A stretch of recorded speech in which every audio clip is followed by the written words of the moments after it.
देखिए उसमें ना अनेक बातें हैं। जो टेक्नोलॉजी कंपनी है उसकी जो मर्यादाएं हैं उसमें दो बातें आती है। एक तो ये है कि जो उनसे सरकार ने डिमांड किया था कि भाई ट्रेसेबिलिटी हो और अकाउंटेबिलिटी हो कि किसने ये किया है, वो दोनों होना चाहिए ताकि हमें पता चले कि मैसेज किसने भेजा। और दूसरा, अगर कोई मैसेज आता है तो वो ट्रैक करके ट्रेस करके कहाँ किसने इसको शुरुआत की थी वो पता कर सके। एक ये बात थी। लेकिन एक जो अहम बात है कि भाई ये मोबाइल किसका था। अगर हम व्हाट्सअप का स्टडी करें तो हर व्हाट्सअप के साथ में एक मोबाइल नंबर जुड़ा होता है। उस मोबाइल नंबर को हमने किसी व्यक्ति से जोड़ने की कोशिश की तो हमारे लिए ज्यादा अच्छा रहेगा। इसीलिए मैं हर कार्यक्रम में कहता हूं कि भाई इस मोबाइल नंबर जो है उसके पीछे अगर हमने आधार लगाया तो हमें पता रहेगा कि ये मोबाइल किसका है और उसको हम ट्रैक कर सकते हैं। जो लॉ एनफोर्समेंट एजेंसीज है, एलईए है, उनको फिर वो आसान हो जाएगा। तो ये पहला कदम है। अच्छी बात है कि भाई टेक्नोलॉजी कंपनी ने ये बात को मान ली। अन्यथा उनको भी पता था कि भारत एक बहुत बड़ा मार्केट है, बाजार है उनके लिए।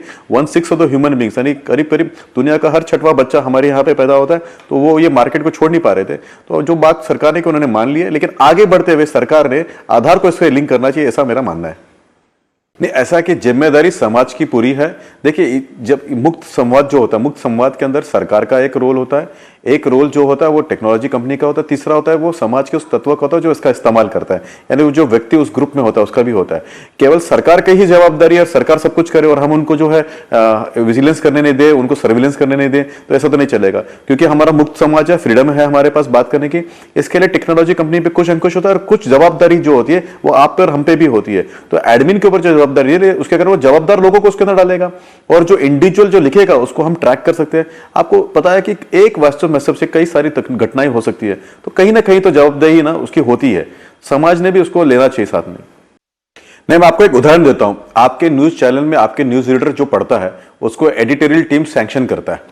इसके कारण न्यूज चैनल उसके कारण जवाबदार हो जाता है कि वो जो भी बात कहे न्यूज रीडर, वो न्यूज चैनल जो है बच नहीं पाता है। उसी तरह से व्हाट्सएप का जो ग्रुप है उसके अंदर एडमिन जो है वो एडिटर का काम करेगा, उसकी कोई थोड़ी सी जवाबदारी बनेगी।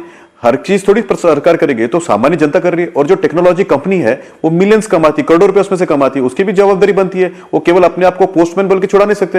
हिंदुस्तान के मार्केट से वो हजारों करोड़ रुपए कमाते हैं और उसकी जवाबदारी नहीं बनती कि कोई टेक्नोलॉजिकल प्रोडक्ट बना जिसके अंदर हम सर्विलेंस करना नहीं चाहे, लेकिन उसको अगर जरूरत पड़े उसको ट्रेस तो कर सके। ये जो टेक्नोलॉजी कंपनी है मदद करेगा। क्या आपको नहीं लगता कि उनके साथ थोड़ी और सख्ती बरतनी चाहिए, क्योंकि उन्होंने जो फीचर रोल आउट किया है उस फीचर से कुछ खास फर्क नहीं पड़ने वाला है। नहीं, ऐसा है, ये फर्स्ट स्टेप है, this is not the end. ये कोई आखिरी स्टेप नहीं है।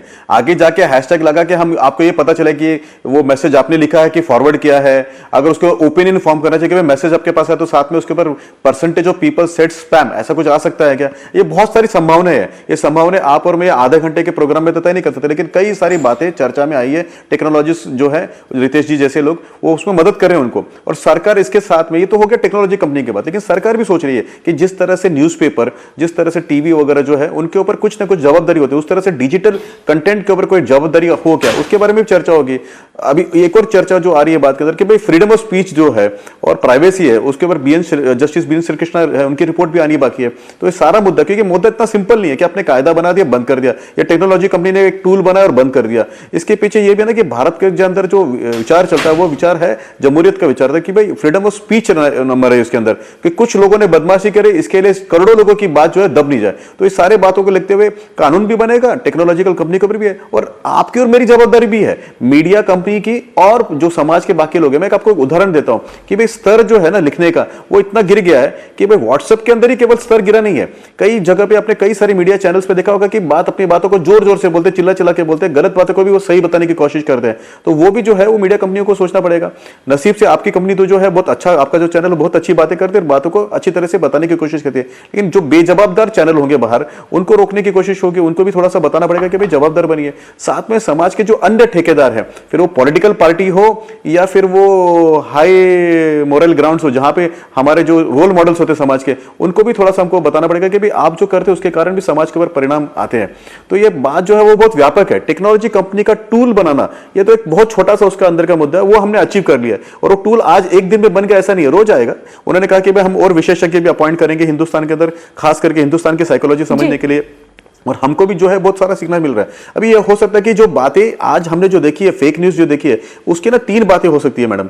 एक हो सकता है कि फेक न्यूज किसी ने अनजाने में लिखी है, यानी मैंने कोई ऐसा वाक्य लिखा जो मैं चाह रहा था कि मैं आपको सचेत करूं, लेकिन आप पढ़ते समय उसको सचेत ना होते हुए आपके अंदर शायद उग्र भावना आ गई होगी, तो लिखने वाले की कहीं भावना अलग होगी, पढ़ने वाले की अलग होगी। तो एक शायद ये एक गलती हो सकती है। नंबर 2 ये हो सकता है कि जानबूझ के किसी विशेष समुदाय ने, विशेष समूह ने, विशेष ग्रुप ने या विशेष किसी पार्टी ने या किसी भी ऑर्गेनाइजेशन ने जानबूझ के लिखा ताकि वहां पे कुछ ना कुछ गड़बड़ हो। और तीसरी बात है कि ये विदेश से आया है क्या, इस सरहद के उस तरफ से जानबूझ के एक मिलिट्री ऑपरेशन है क्या, कि आपके यहाँ पे कोई गड़बड़, ये भी बातें जो है वो आएगी।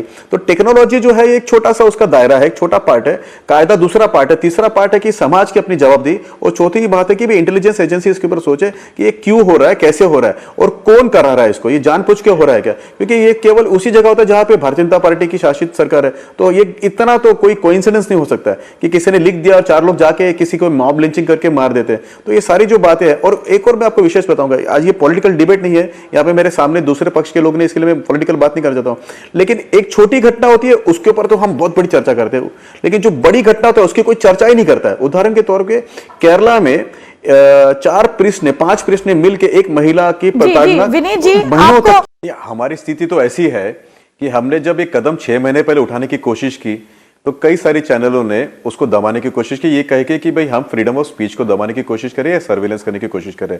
जैसे मैंने कहा कि व्हाट्सएप बिना मोबाइल नंबर के चलता ही नहीं है, अगर मोबाइल नंबर को आधार के साथ में जोड़ा तो कौन व्यक्ति क्या लिख रहा है तो तुरंत पता चलेगा। तो अब उसके ऊपर उच्चतम न्यायालय के जो है चर्चा चल रही है। अब उच्चतम न्यायालय में जब वो चर्चा चल रही है तो उसके ऊपर ना तो मैं कुछ बोल सकता हूं ना सरकार कुछ कर सकती है, हम दोनों को रुकना पड़ेगा, आपको भी रुकना पड़ेगा। बात तो अगर समझो कोई जो 4-5 लोग थे, अगर 4-5 लोग उच्चतम न्यायालय में नहीं जाते और सरकार को व्हाट्सएप जो है मोबाइल जो है आधार से लिंकिंग करने देते तो ये प्रॉब्लम आज आती नहीं। नंबर 2 बात जो है कि भाई डेटा के बाद सर्विलेंस अगर करे सरकार तो वो प्राइवेसी के बात में नहीं आएगी क्या प्राइवेसी ऑफ इंडिविजुअल को नहीं हराएगा, ये हो जाएगा, टूट जाएगा। तो क्या होगा, ये जो है ना thin line, there is a thin line between privacy and जो ऑल दिस ट्रोलिंग। तो ये जो है कि भाई सरकार कितना करे, तो सरकार के दायरे तो एक जगह पे है, लेकिन दूसरी जवाबदारी है वो टेक्नोलॉजी कंपनी की, और तीसरी जो है समाज की है। और समाज में 3 लोग आते हैं, मुझे अगर अपने 10 सेकंड तो मैं बताता हूं। एक समाज के अंदर व्यक्ति का घर खुद का आता है कि उसका लालन पालन कैसा है और उसको वो किस तरह से रिएक्ट करता है। 2 होता है कि भाई मीडिया क्या बता रहा है, क्योंकि कई सारी चीजें मीडिया से भी लोग सीखते हैं।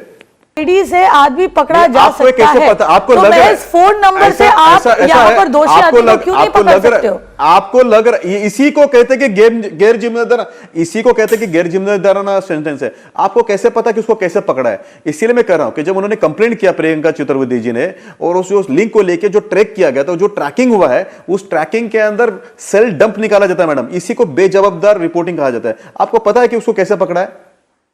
तो इसके लिए मेरा आपसे अनुरोध है, एक रिक्वेस्ट है हाथ जोड़ के कि बिना जानकारी के आप ये मत बोलिए उसको जो पकड़ा गया है, ये और ये एक केस नहीं है विनीत गोयनका, कई ऐसे केसेस हैं जहां पर कई ऐसे केसेस हुए हैं जहां पर किसी पॉलिटिशियन को, किसी पॉलिटिकल पार्टी से नाता रखने वाले को ट्रोल किया गया और उनको तो उन्हें ट्रोल करने वालों को तुरंत पकड़ा गया। रितेश, ये बताएं आधार नंबर जरूरी है किसी ट्रोल को पकड़ने के लिए?